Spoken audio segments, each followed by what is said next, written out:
1987, we picked up a signal using a telescope in West Virginia that looked like the real thing. And we got quite excited, to the point where everybody was glued around the computer monitors just looking at what was going on. The signal had all the qualities SETI looks for in an alien contact. One was that it occurred on a very narrow frequency. Nature produces many radio waves, but these register like broad static across the dial. But this one was emanating from a specific location in the cosmos. Throughout the night, scientists worked to pin down the source. I realized that the world from that day forward will really not be the same.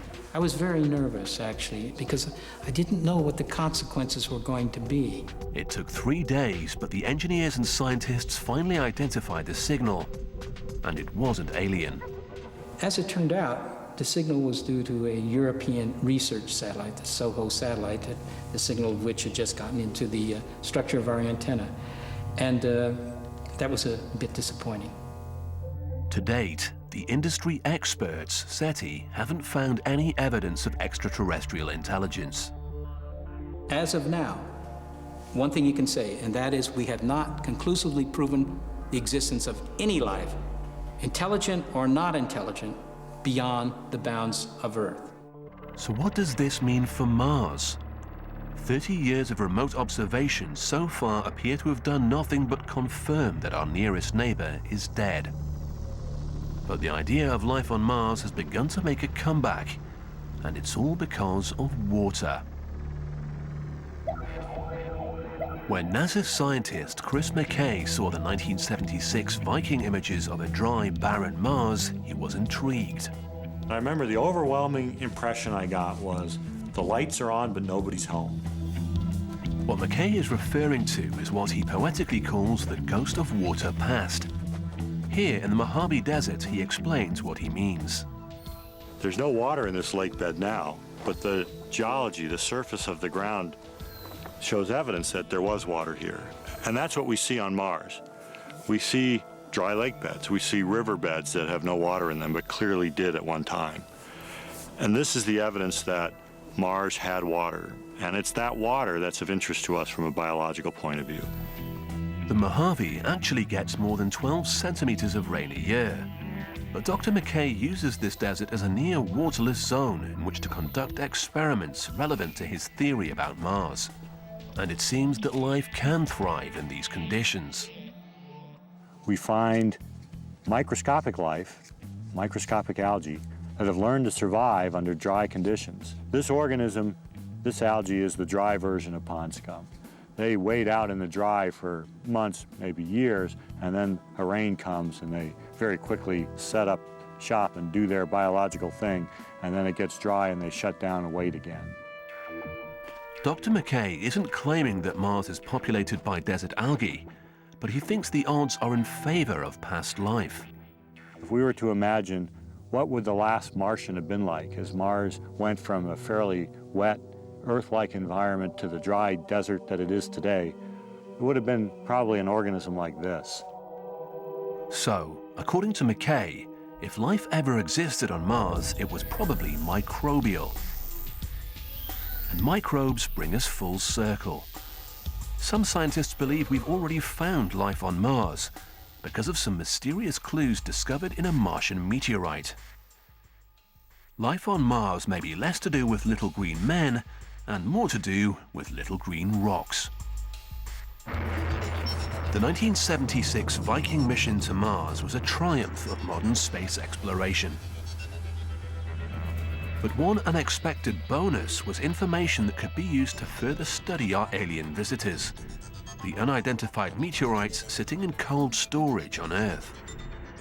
Well, we've had meteorites we've known were meteorites for 100 years, but we didn't know they came from Mars until Viking landed and measured the gases in the atmosphere, and scientists studied the gases in these meteorites and showed that they were the same.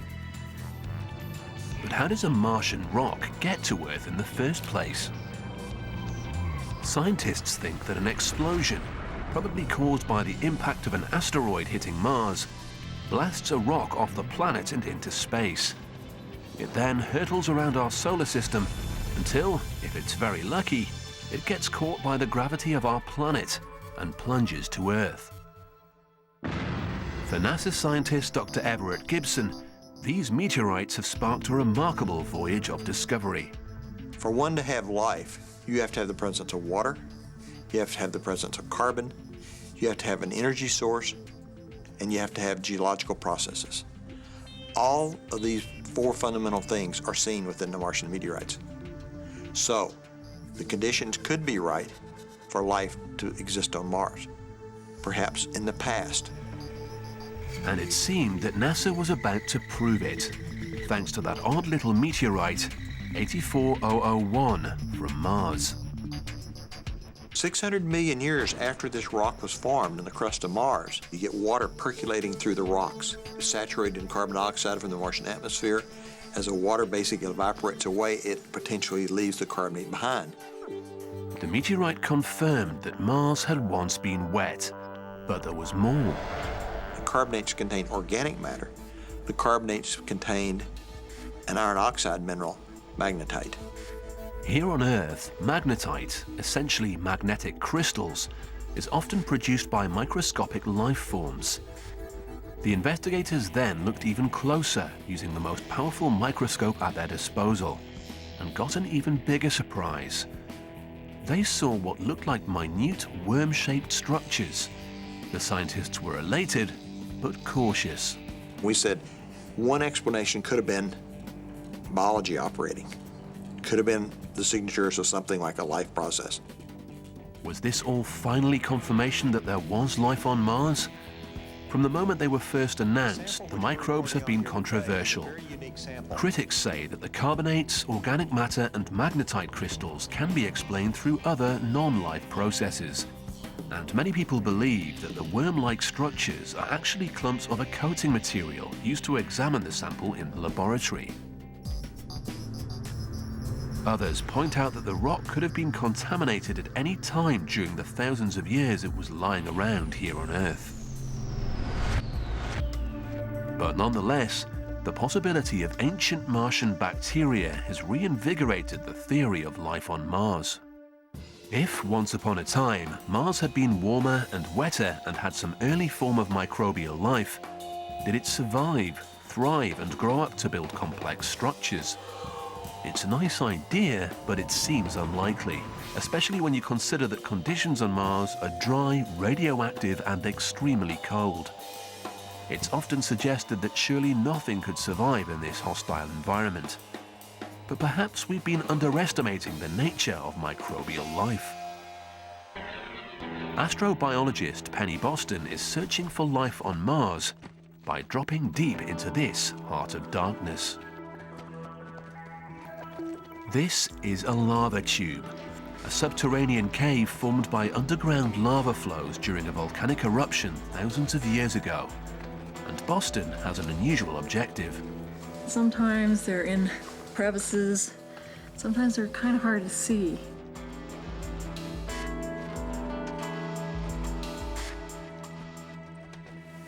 Ah, there's one. This is an extremophile.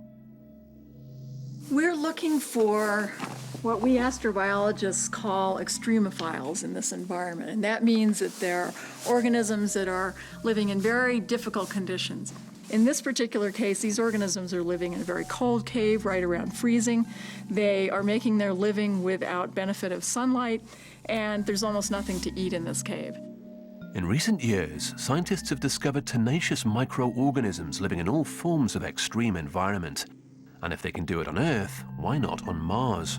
We think that Mars is covered with lava tubes. We believe that by looking at organisms that live in these extreme circumstances on Earth, we can learn a lot about what to look for on Mars, and that similar Martian organisms may be able to persist on Mars in places very similar to this lava tube.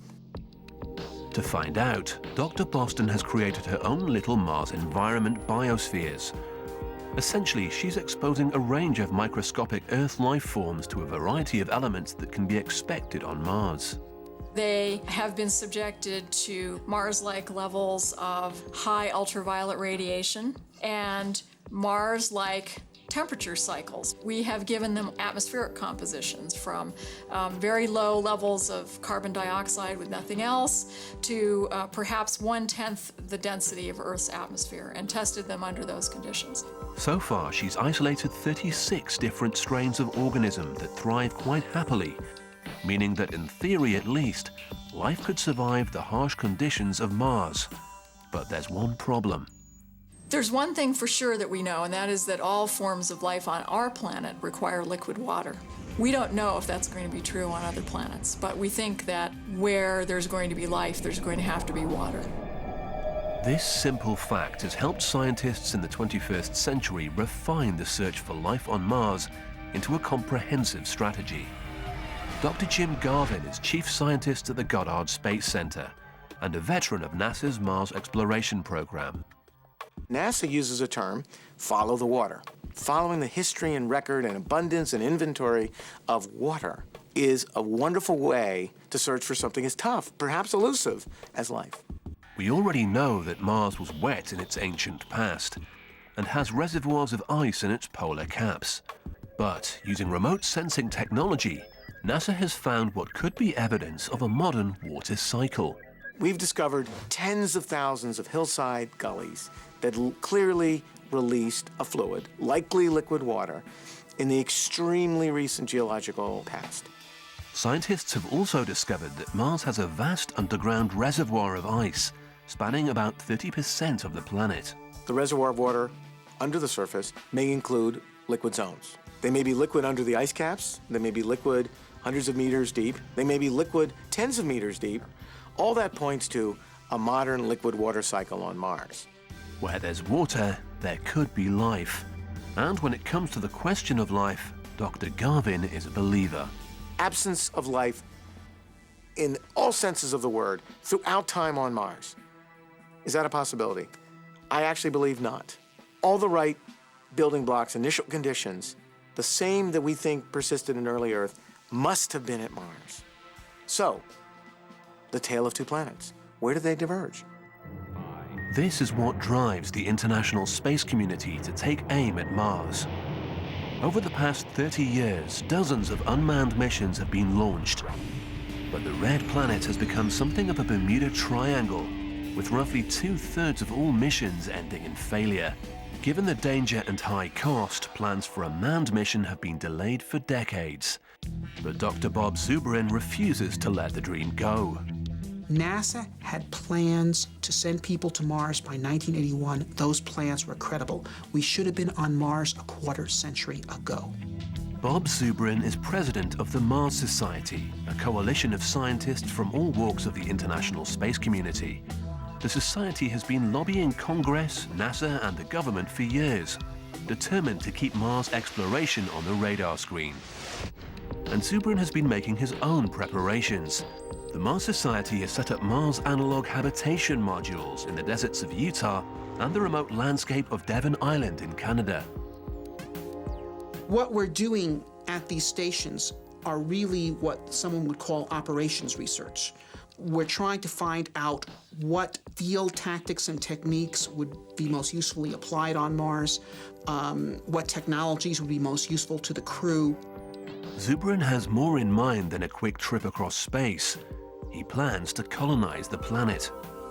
We're going to Mars because Mars is the planet that has on it the resources needed to support life, and therefore potentially someday human civilization. For Zubrin, Mars is the new frontier.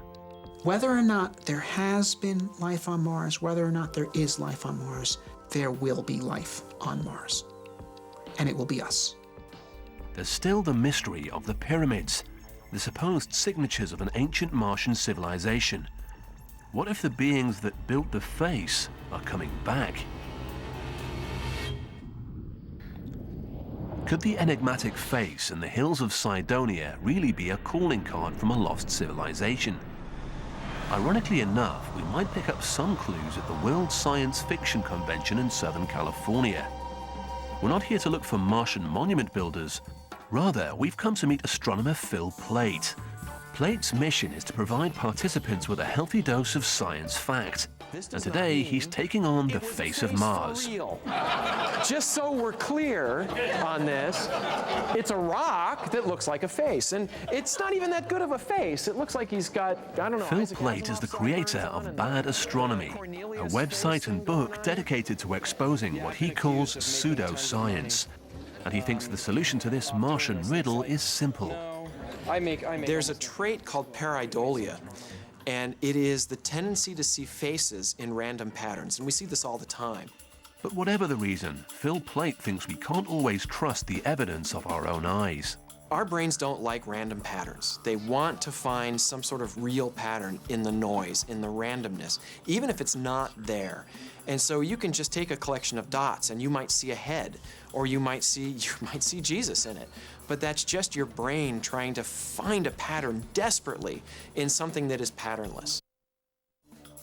If we take a closer look at the Martian terrain, it appears to be covered with faces.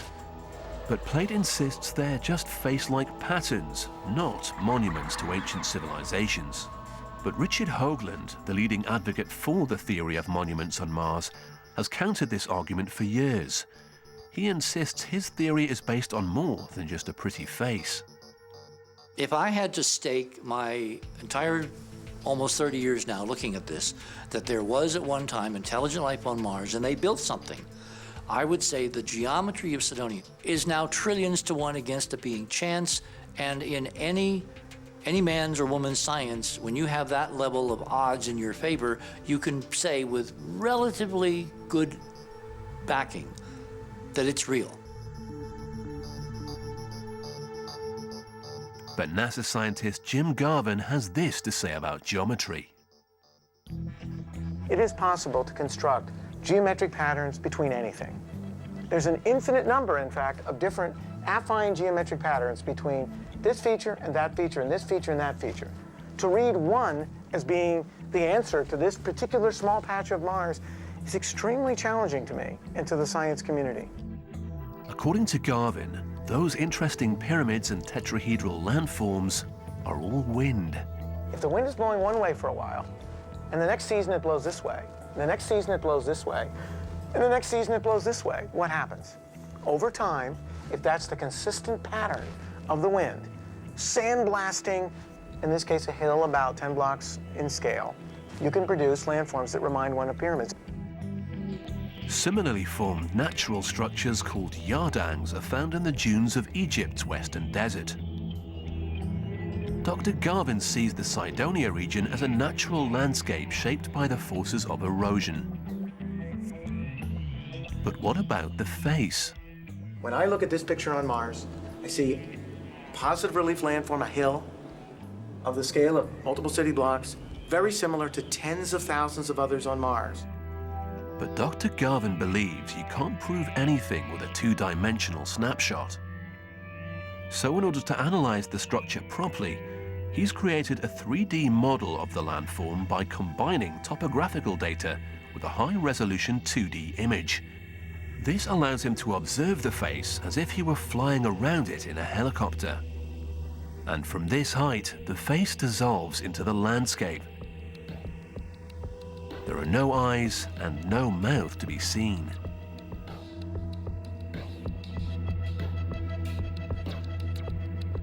There's a lot of different interesting ways to look at this feature. The simplest way is the natural way, and that's always worked well in science. Some people wonder why NASA doesn't just send one of its robots to investigate. But considering the enormous cost and the physical challenges of dropping a priceless asset such as a Mars rover, all targets need to be chosen with careful consideration on the basis of scientific priorities. Why would we consider this a first priority? And that's the question I leave you with. We're looking for our origins in the history of life in the universe. And there is no evidence that that has a bearing on that question today. Some people will continue to believe in the magic of ancient monuments, while others stick with the proven world of modern science. For centuries, the red planet has kept us guessing. I think odds are we won't find life. There's no evidence, so I'm not going to bet my house either way. The desire to know if there's life on Mars is so strong because it affects our own place in the universe. We live in space as small, minuscule amounts of the matter that is the bigger space. The more we understand the history of life in this solar system, in this universe, the more we understand our own life and our own destiny.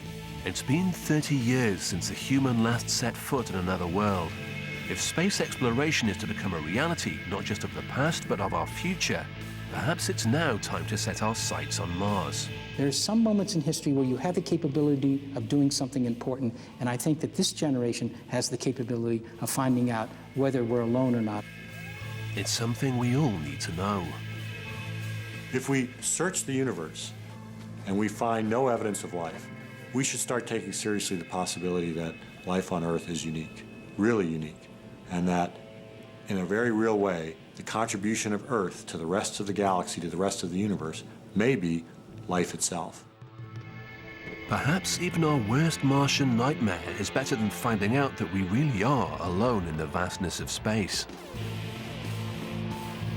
But if life does exist elsewhere in the universe, our best hope of finding it remains with the red planet, the remarkable neighbor that we call Mars.